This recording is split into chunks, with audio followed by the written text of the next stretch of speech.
New year, new me! Time to start on our new goals, fresh start, and reinvent ourselves. But what if that saying is actually doing more harm than good?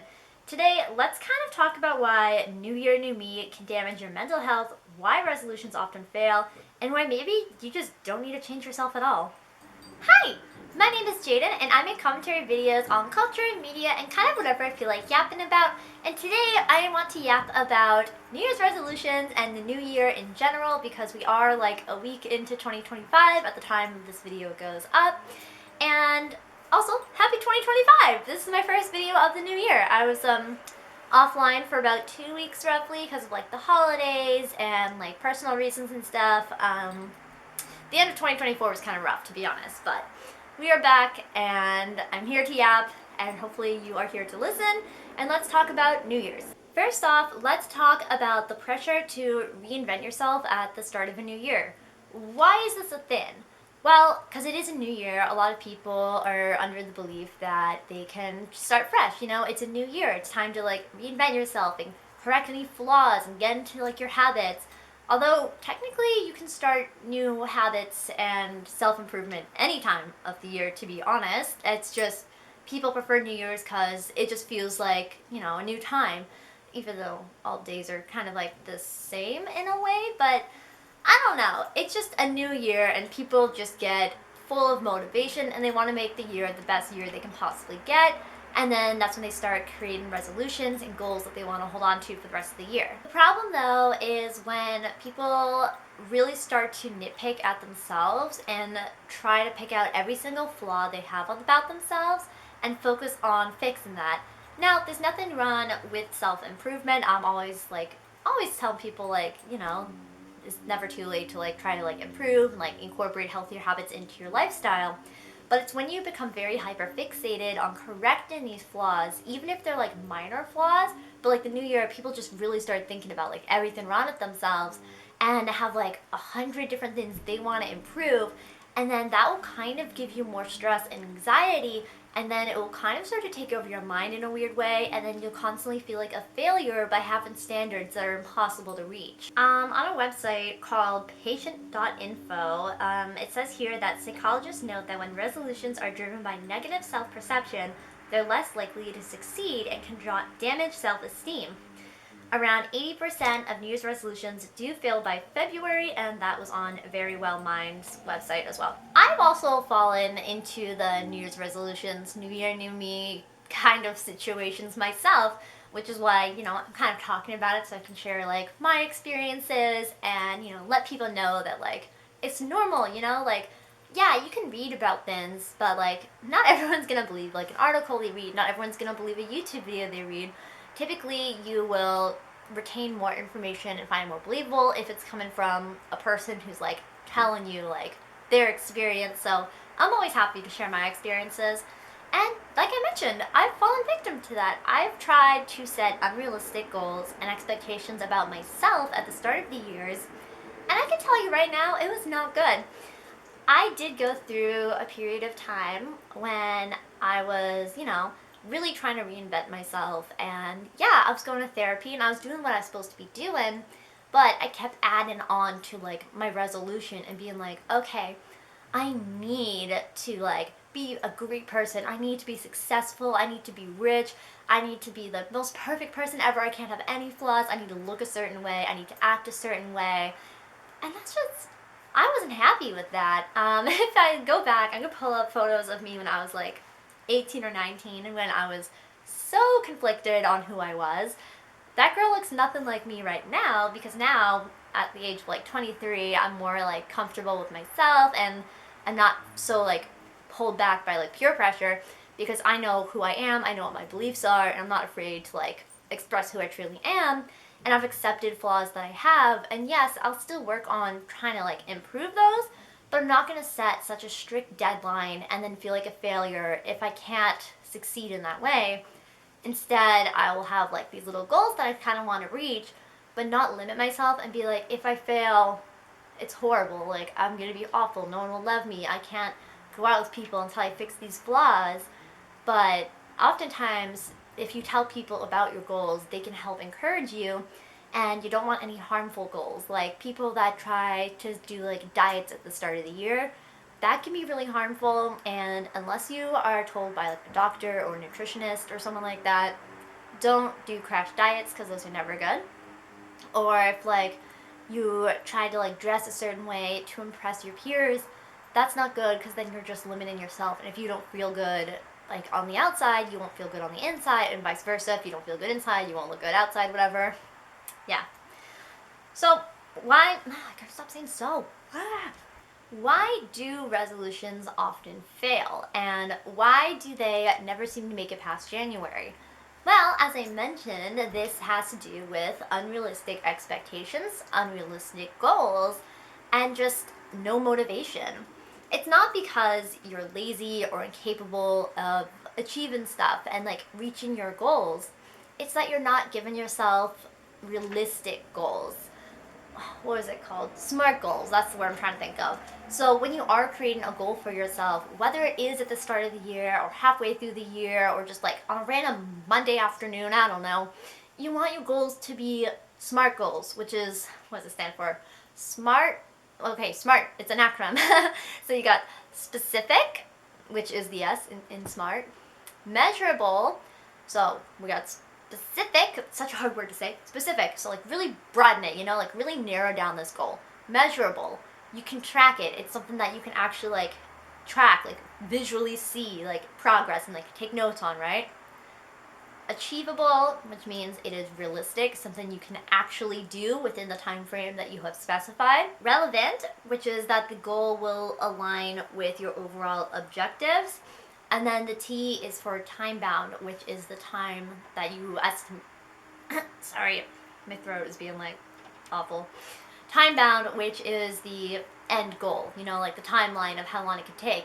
Now, SMART goals don't specifically have to be like a week long or 2 weeks long or even a year long. It could be a goal that you like have like 5 years from now and just something that you slowly work towards, and you have various SMART goals that will eventually reach to your main big goal. You got to break things down into like little bite-sized pieces.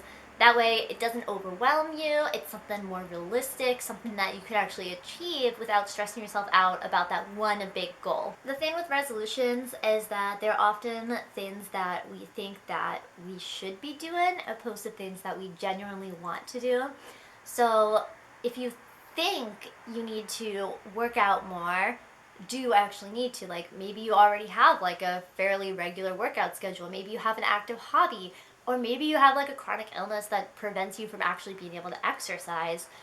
You gotta like think these things through and make it something more realistic. Like maybe if you do feel like you do need to be a bit more active, instead of doing like 5 to 7 days a week at the gym, maybe start small and just kind of go for little walks or like go on a little hike. It doesn't have to be something so overwhelming and taxing on you. The mental health impact is another really big issue that comes up with New Year's resolutions that kind of sets you up for failure in a way. As I mentioned, when your goals aren't realistic and they're just so high up that it's impossible to even attain that goal, you're gonna have such high expectations on yourself that when you don't achieve that goal, your brain is just gonna be so mean to you. And this comes from personal experience as well. I've had goals that I want to achieve that I have not achieved, and my brain just becomes a Regina George on me. It's insulting. It's like, wow, you suck. You couldn't achieve this. Like, what's wrong with you? But that's when you kind of want to stop, think, and be like, okay, maybe my goal wasn't realistic. Maybe you should make your goal smaller and kind of slowly work towards it. We have all the time in the world, okay? You don't have to limit yourself just to like a new year to start fresh and to like work on improving yourself. Again, you can start your goals anytime you want, and the smaller the goals, the more likely you are to achieve them. Currently, my goal is to get a promotion at work. I'm a hairstylist. Although I do have areas I need to improve on. So if my long-term goal is to get that promotion and to charge a higher rate and kind of get more clients and stuff, I need to start by correcting the things I'm struggling with. I am really, well, I don't want to say I'm really bad, because I'm not necessarily bad, but I'm not too great at doing bob haircuts, as an example. or barber cuts, like the shorter hair. I'm like, I can say with confidence, I'm good at doing lawn haircuts, lawn layers, bangs, colors, color corrections. But in order to work towards my goal of getting that promotion, I need to correct the little things that need improvement. So I'm focusing right now on those medium and short haircuts and taking the extra time and classes and time with my mentors at the salon to kind of improve the areas that need more like finessing. And then in the future, when I feel like I've been more adequately, is that the right word? When I've been more like, when I'm more comfortable doing these haircuts because they are pretty like intricate and difficult, then I'll know like, okay, now I'm ready to move up, and then I can kind of work up from there. And I can't expect to move up in the industry if I don't have solid clientele. So that's another smaller goal I have after I finish up doing like all my models, because I'm taking in models. I'm doing free haircuts for people with like short hair. That will help me in the long term get a basic like a clientele, because like they're getting free haircuts at first. I kind of get to talk to them. They come in, we do a little service them, they let me learn on them, they become comfortable with me. Eventually they'll become my clients, and then when I can move up and start taking on more clients, I'll be promoted. And that's kind of my long-term goal. I don't know if it will happen this year, I don't know if it will happen next year, but right now I'm focusing on the little things that need improvement opposed to the big picture of where I want to be. Does that make sense? I hope that makes sense. When goals fail, you also fall into a little mind trap of your own, and it's hard to kind of get out of that as well. So maybe you did mess up on a little goal that you made, or even a big goal you made. You'll just start like doubting yourself, and if you're stuck in that headspace of not feeling good enough and not having the motivation, you might not try it again to try to get like where you want to be, right? You'll also be stuck in toxic positivity. Maybe people are all telling you like, oh, you can do it, I believe in you, but maybe they don't understand like how unrealistic said goal is, or maybe you don't realize how unrealistic it is, and you'll give yourself that false like positivity, and that'll just kind of bring you down when you can't achieve it, and you'll question everything and be like, well, why can't I do this? Especially if you and say like a friend have the same goal, maybe they've achieved that goal faster than you'll start to do self-comparison. So it's just important to remember everyone learns and grows at their own rate, and you can't expect, just because like a friend or coworker or sibling or whoever achieved something in less time than you did, it doesn't mean that you're a failure and you won't get there. It just means you need to slow down and kind of focus on the areas that need more improvement and not worry about that one big goal. What if maybe you don't even need to improve yourself though? That's another question. Maybe you're just fine the way you are. Like, sure, everyone could use a little bit of self-improvement. That just comes with life though. You learn and grow from different experiences. But why make yourself have to change if you don't need to change at the start of the new year? Maybe you just feel like something's missing in your life. It doesn't necessarily mean that you need to change as a person. Maybe you just need to have more experiences, or grow your friend group, or get out more. It doesn't necessarily mean that you as a person are flawed. A lot of people tend to think that they need to fix themselves. They think something's wrong with them. That's often not the case, like, yeah, like I mentioned, we all have our flaws. We could all improve a little bit, but you don't need to do a whole 360 and completely change yourself, because I'm sure the person you are is just fine, and we don't need to like stress so much about like what we look like. Like a lot of these goals are very superficial oftentimes. A lot of New Year's goals rely on what's outside, right? A lot of people try to do like more health and fitness. They want like the perfect body, or perfect skin, or longer hair. But that's not really something that matters at the end of the day. Like, what matters most is who you are as a person, and you don't need to fix your outer appearance if you're already like a nice person. Like, yeah, dressing nice and liking the way your hair looks, or feeling confident in an outfit. I'm all about that. I'm very fashion focused, obviously, but that's just, self-expression. It doesn't necessarily mean that there's something wrong with me. My camera died. What was I saying? Right. So a lot of New Year's goals are very focused on the superficialities of being a human, whether it's the way you look, your body, your fitness, your skin, all that. But at the end of the day, you don't need to fix yourself if there's not really anything inherently wrong with you. Everyone's gonna have flaws, everyone's gonna need a little bit of self improvement, but at the end of the day, your physical appearance doesn't necessarily reflect your inner self. And a lot of people will like you for who you are on the inside opposed to who you are on the outside. I know that sounds cheesy, but it's true. And the people that do only care about someone based off of their looks aren't really the kind of people you'd want to be associated with anyways, because they're not going to make you feel good. So if you feel the need to fix yourself at the start of a new year, maybe take a step back and realize maybe the actual goal that you'd want to set for yourself is more like self-compassion and like accepting yourself, which, yeah, that will probably take more than a year if you do struggle with self-confidence and positive self-thought, but that's definitely something to look forward to. And maybe one of those smaller goals you could start with is finding a good therapist or like talking to a good group of friends. And just setting intentions opposed to resolutions is, more growth focused opposed to more critical focused. And it'll kind of adapt your way of thinking, and you'll think more like, I don't want to say mindfully, because like honestly I'm so sick of therapy talk.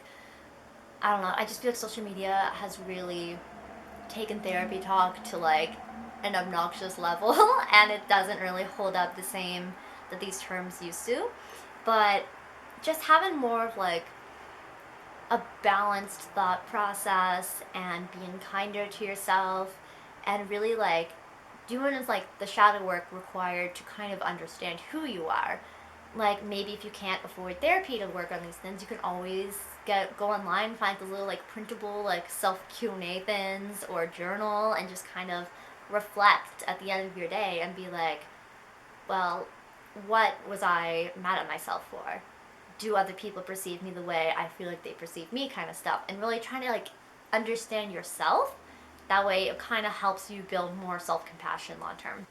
Now, I personally don't have a big problem with New Year's. It just depends on the way people see the New Year. So opposed to setting those unrealistic and oftentimes harmful resolutions a lot of people do, I feel like it's important time to kind of reflect on the previous year and kind of think about what kind of experiences you would look forward to in the new year. I'm very into making like little cute manifestation vision boards that I'll make at the start of the year. And then I kind of pay no mind to them throughout the rest of the year. Maybe I'll occasionally go on my Pinterest and be like, oh, that's cute. And it's just kind of fun to like look back at it at the start of a new year and be like, what did I accomplish that I was like kind of thinking about doing? And oftentimes I do end up accomplishing a lot of those cute little things I did put on there, or even just like cute little motivational quotes and stuff to kind of just brighten your mood, you know? Like I've been saying for years I was going to get a passport, and then I finally put it on my manifestation board back in 2024. And what I ended up doing in 2024, I got my passport. I also had photos from like Paris and Europe, and then what do you know, I booked a trip to Europe with my friends for March of this year, which is wild. Although getting a driver's license has been on my to-do list since I was 16. Maybe I'll get there. We'll see. Anyways, hopefully this kind of helps you realize a little bit more about the New Year, New Me kind of situation, and let me know where you fall. Do you set resolutions? Do you set intentions? Do you do vision boards? Have you set unrealistic goals and have you failed? And have you like picked yourself back up from those goals? I would love to know your experiences in the comments down below, and I will see you guys in my next video. I hope 2025 has been treating you well thus far, and I hope 2024 also treated you well. And I look forward to spending more time with you guys on this little channel of ours. Also, we hit like 600 subscribers, which is wild because I was offline for like 2 weeks, paid no attention to my channel because I was just like living my life, occasionally responding to comments. And then my brother messaged me and he was like, yo, you got like 500 subscribers. And I was like, what? So then I clicked on my channel and I was like, whoa, no, it's at 600. What happened? I haven't even uploaded for like 2 weeks.